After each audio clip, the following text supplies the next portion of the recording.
Good morning guys. Good morning vlog na walang guys. So ayan, kagabi natapos tayo nitong filter box natin. Medyo alanganing oras na. So pakita ko ngayon kasi medyo ngayon, maaga na. So ayan. So since may ginagawa pa lang yung ating fan dun sa may area na yun, sa kabila. So dito muna tayo. Kasi dito ko muna pinilagay pansamantala yung ating mga fingerling. So ito guys yung gawa nating filter box kagabi. So ngayon naka close pa rin yung ating pakita natin. Ayan. May kasi nilagyan natin ng net kasi naglalaglagan yung mga suha. Ayan. Natin natin mga fingerlings. Medyo marami-res yun na. So ito yung ginawa natin filter box sa gabi, no? Ayan. So double yung outlet nya. Ay no, naulanan kasi gabi. Tapos yung out nya, output, ito yung input nya. So meron tayong submersible pump na nandun. So ewan ko lang kung kakasya yun dun sa pinapagawa natin malaking fish pan, no? So ayan, buksan natin. Ay, ayun. May nahuli siya. Kaya pala.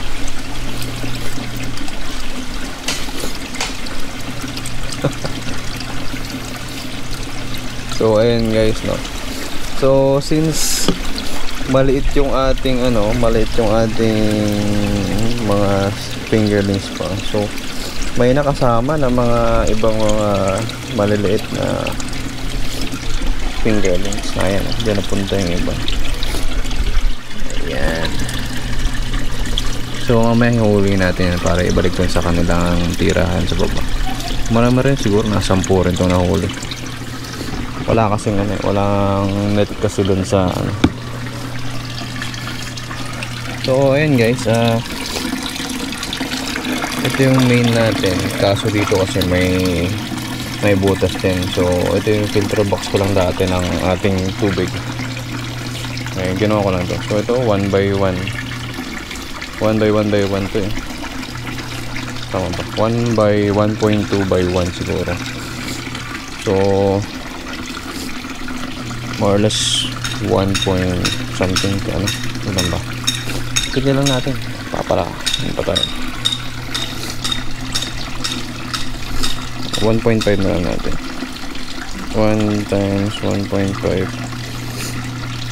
times 1.2. So more or less ito mga 1.8 cubic meter. Kasi medyo mataas naman ito. Pero ang problema ito syempre. So mga 1.21 cubic meter lang ang laman nitong tubig. Pero yung laki niya mga ganun 1.8. Ayan, so balikan tayo sa kabila. So dito sa ating backyard.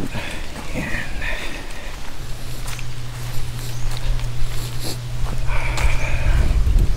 Ito na yan.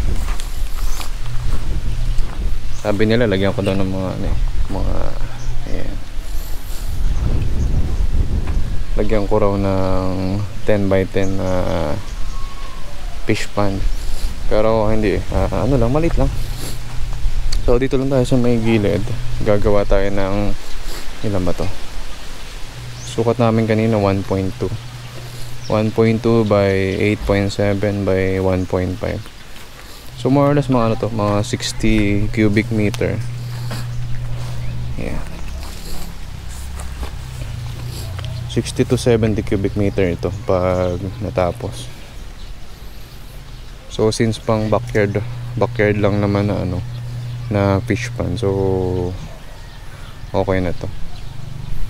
Pwede sana dito mga mga 10 by 10. So may 100 square ka na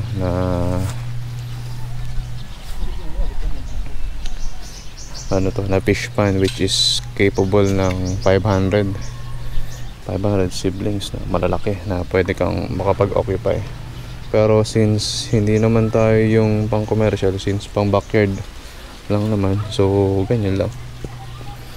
So ngayon nagle-layout na sila na ito, layout ng hollow blocks. Ayan. So konting hukay-hukay. Tapos mamaya, ayun, asentada na. So ayun guys, tingnan natin kung anong development ito mamaya. So tingnan natin kung matatapos mamayang hapon or baka hanggang bukas to kasi nagpi-finishing pa. So ayan, tingnan natin. Plano ko sanang patagdagan pa pero okay na, saka na lang. Since backyard lang naman, tingnan natin kung ano magagawa natin dito na mas pataasin or ano ba, mas widen. Pero since kapos naman tayo sa budget, okay na yun, ganyan lang. So